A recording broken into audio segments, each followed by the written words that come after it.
yeah, this I actually appreciated.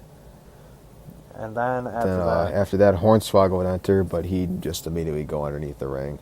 So I guess we're being honest. I mean, he probably was one of the longest people lasting this thing too, even though he didn't really do anything. But well, that was obviously the whole point. But well, yeah, oh yeah, oh no, totally.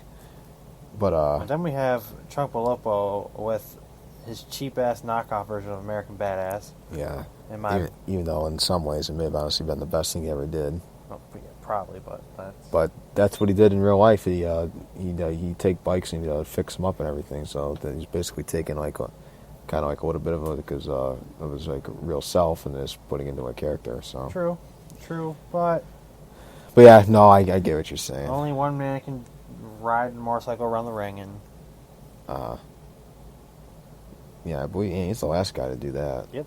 So yeah, then Jamie Noble would enter, which this time Jamie Noble and Chuck Palmer were having a little bit of a feud on SmackDown. First, Over, Michelle McCool. yeah, over Michelle McCool. Then CM Punk would enter, number 12. His second Rumble, to be exact. Yep. Then next would be Cody Rhodes, which is really funny seeing Cody at this time and just seeing what he's become and what he's developed into. Yeah, it's crazy. Yeah, because at this point he was really fresh and he was just super young. He was just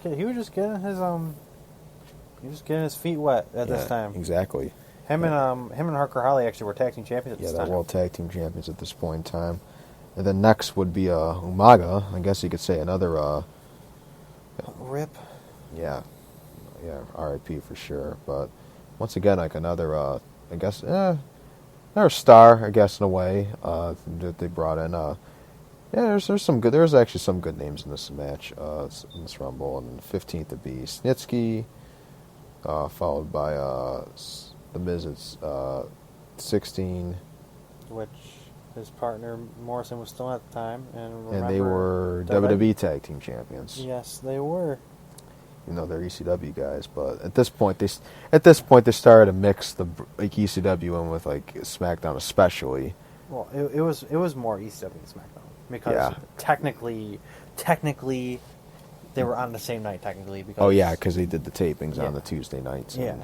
No, so I guess it only made sense in a way, but they had ECW later on be on Raw. Which a little bit obviously, too. as a little kid, you really don't realize the logic until you actually like attend one in person. yeah, actually, And even then, it still doesn't fully make sense. Yeah, it still doesn't make sense. Yeah, I mean, obviously now it's like it's like it makes completely understand it. Then Sean Benjamin would enter at 17, and he would actually he'd actually make a very impressive. I mean, One impressive spot. Yeah, because he had kicked in the face. Yeah, he had a very short appearance, and then Shawn Michaels hit him with the Sweet Chin Music, then he was out like that. But Joey Styles, I guess, would make a funny line where he'd say, "Well, I guess there is stopping him now." So That was a good line. That was actually clever. I got to give Joey props for that one. Then 18th would be Jimmy Snuka. Yeah.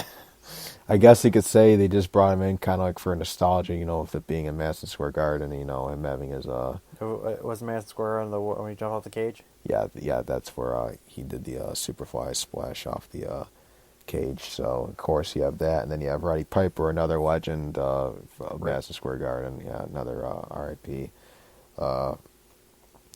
Yeah, then they would first they'd square off in the middle of the ring, and everyone would kind of just stop. When Snuka came out there first, everyone was just jobbing to him. Yeah. I mean, people were taking headbutts from him. Even like Taker was like kind of selling for him a little bit. Yeah, Taker was. It was actually amazing to see that. Believe it or not.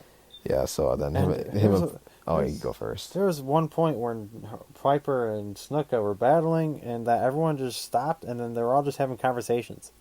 Mm-hmm. Yeah, it's just fun. Yeah, because at first they'd square off and they just go at it, and then you could just see Punk in the background. He's just laughing at this whole entire thing. That was great. And then it's like he was just like laughing. Next thing you know, just Morrison just kicks him in the face. And he's like, "Oh shit, that's right.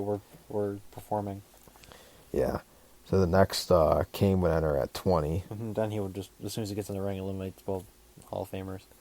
Yeah, and then Carlito would follow, and then Mick Foley, he'd be the third legend. And by third legend, I mean like a legend, who's kind of like he's not like a usual performer at this point in time. Yeah, but wasn't he technically like on the roster at that point? Technically, but he wasn't like an everyday Yeah, thing. no, He was like yeah. an occasional talent, basically.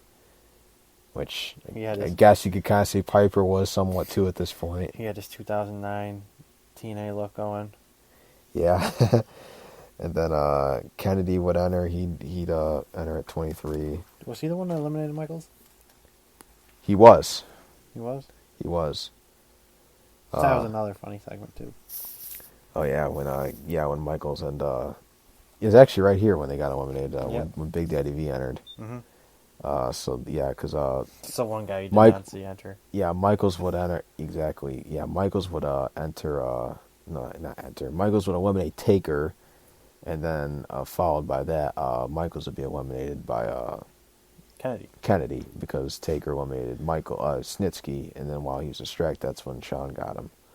But then he wouldn't take his frustrations out on Sean. Well, Sean actually kind of like run away a little bit. But, Sean was like, "Fuck that." yeah. Then he would drop a leg. He dropped like a leg on Snitsky. He tried to do like a leg drop, but the table did not completely go. No, the bottom did, but somehow The top stayed on there, so that didn't look right. No, it did not. Yeah, so then they would be out of it, and then Mark Henry would enter at 25. 26 would be Chavo, the ECW champion. Again, as we mentioned before. I mentioned before, you got a world champion, I guess. That's what they wanted it to be. And he's only been champion for 5 days at that point. Yes, and yeah, he's in the Rumble match. So I don't know if he, I mean, obviously he wasn't going to win, but it does make it. I guess if we're taking it from a literal standpoint, I don't know if he would have won. Like, what does that even? I don't know mean? if he was actually already in the Rumble and he just won the title. Like, oh no, well yeah, well they didn't care. Yeah, no, they didn't care. It didn't matter. But yeah, oh no, he's probably supposed to be in it at that point, and they're just like, oh well, yeah, who cares? No one's going to pay attention. And it's like, oh, he's not going to win, so it's like it doesn't mean anything, Yeah, and then here's a bizarre part, because normally Royal Rumble matches are no disqualification. Yeah, this was a weird thing. This is weird. I guess Finlay was supposed to enter at 27, but then Hornswoggle, he would eliminate The Miz, and then he'd try to eliminate Mark Henry. I don't think he actually knew who he was grabbing. Yeah, and then Henry would pull him in there. Then he was stuck in between Henry and Big Daddy V. Then Finlay. What about Chavo? Oh yeah, and Chavo I guess was in there. Then Finlay would run out there, and then he would hit everyone with the shillelagh, and then like defend Hornswoggle, and then he'd get him out of there. So I guess Hornswoggle was somehow taken out of this. Like, I guess he was eliminated or whatever. I don't know what the deal was. And he was also DQ'd. Yeah. It didn't really make any sense. It didn't really make any. That was probably the only like weird part of this whole thing. Right. So then he was out of the picture. So then next at 28 would be Elijah Burke. Then surprised he'd enter so late. And then 29 would be Triple H, and number 30. Number 30 would be probably one of the biggest surprise entries of all time. Yeah, because obviously a few months before he suffered a torn pectoral. Yes, and he was supposed to be out for like half of like the rest of '07. Yeah, and then half of '08. Yeah, I guess they said there's I heard doing some research going into this. There was a chance that they were thinking he might be able to make WrestleMania 24. Well, hey, they were right. Yeah, but little did anyone know that he could possibly pull this off. Yeah, but of course, John Cena, nonetheless. When that music hit and he came out there, this place came unglued. They huge pop. The roof blew off that place. I mean, that was it was amazing to see. Yeah, and then once the match, then they were back to, oh yeah, that's right, it's John Cena. Yeah. Oh yeah, because then you got the New York City crowd, and then big reaction, big pop, big cheer. But then once he got in there and he started battling, they were just starting to boo him a bit. But this is kind of at the stage where it didn't happen every single night, but depending upon where they're at, you could find definitely seen them get those mixed reactions. Yeah. It wasn't until like a few years later he started giving it day in and day out. 20, Or night in, night out's probably a better way of putting it. Probably 2010 through 2010, 2011, especially 2012. By then, it was like mixed reaction every single night. yeah. Even in his own hometown. Yeah. Think about that. Yeah, so, Cena would enter. I guess we could, since I have everything written down here in the notes, I guess we could just break down the eliminations, too. I mean, I guess we kind of pointed out, like, some of them, because it's just a sequence of, like, events and how things happened. Yeah, so Undertaker and Shawn Michaels obviously entered. They were the first two to enter, but Taker would be eliminated by Michaels. Shawn would be eliminated by Kennedy. Santino and the Great Khali were both eliminated by Undertaker. Hardcore Holly was eliminated by Umaga. Morrison was eliminated by Kane. Dreamer was eliminated by Batista. He became the most hated man after that. I know he got booed after that. Batista was eliminated by Triple H. Hornswoggle, I guess, was DQ'd. Palumbo was eliminated by Punk. Noble was eliminated by Palumbo. Punk was eliminated by Chavo, which I guess he took him out of the Rumble after he took his title. I guess that's what they tried going with. Cody got eliminated by Triple H. That's funny now looking at it. Because a year later, he also got eliminated by Triple H. Well, that, and you just look at today's. Yeah. You got like Triple H, like still with WWE, high-ranking like official, runs NXT, and you got Cody, with AEW. High-run official himself. Yeah, exactly. So it's just funny though. It's just funny to see that now. And Umaga was eliminated by Batista. Snitsky was eliminated by Undertaker. Let's not forget that was Batista's next WrestleMania match. Yeah, now that I'm actually putting all this into perspective, there's a ton of irony in this. Yes. Because think of all the future matches that came out of this. Yes. I mean, we got Shawn Michaels and Undertaker at 2 Manias after this. Down the road, of course, but it still happened. You got Triple H and Batista. I mean, they have just a ton of history. I mean, they would have plenty of matches before that. They'd even face again after that, even as recent as this year. Then Punk and Guerrero had their thing going on at this time, and then I point out the Cody Triple H thing. Batista and Umaga became a Mania match. And then right back to where we were. Back to where we were. Did end up getting eliminated by Taker, and then The Miz was actually eliminated by Hornswoggle technically. Yep. Benjamin was eliminated by Michaels, and he got Sweet Chin music out of the ring, which that wouldn't be the first time that Shelton Benjamin was on the hands of probably one of the greatest Sweet Chin musics of all time. Sweet Chin music heard around the world. And Snuka and Piper were both eliminated by Kane, and Kane was eliminated by both Triple H and Batista at the same time. Carlito, let's mention that as soon as Cena jumped in that ring, he eliminated like 3 people right off the bat. Oh yeah. No, him and Triple H both had the most eliminations. They just cleared Serious House. Yeah.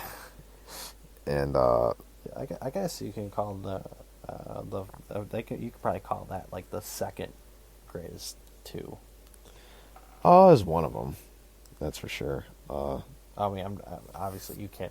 Undertaker and Shawn is Undertaker and Shawn. Oh yeah. Well, they that's like undisputed like best. Yeah. But then so then Carlito would be eliminated by Cena. Mick Foley would be eliminated by Triple H. More irony. Since considering that he'd retired in that building. Yeah. Yeah, and I guess you could even say that there's, of course, history with Kennedy and Batista, because a year ago, they had faced off at the Rumble for the World Heavyweight Championship. It's funny how I think of this stuff as I go. And then Big Daddy V was eliminated by Triple H. By himself. Yeah, that was kind of ridiculous. Yeah. Not gonna lie. And then Mark Henry and Chavo were both eliminated by Cena. Here's the thing: the Cena one is more believable. Well, yeah. To be honest. Well, yeah, because he's supposed to be he's got the Superman strength, right? Dude. Well, yeah. Well, then he's like, I don't even know if he's human with how you return from that injury so quick. How about all of his injuries? Yeah, I mean he always comes back early, but this is by far like. Yeah, because I mean, if we want to tell time, like he came back after that broken neck later. Yep. He came back from 2013 when he had that thing in his elbow. Uh-huh. That he was supposed to be out for like months. Yeah. The Then only time, really, he did not really come back early was his last two injuries.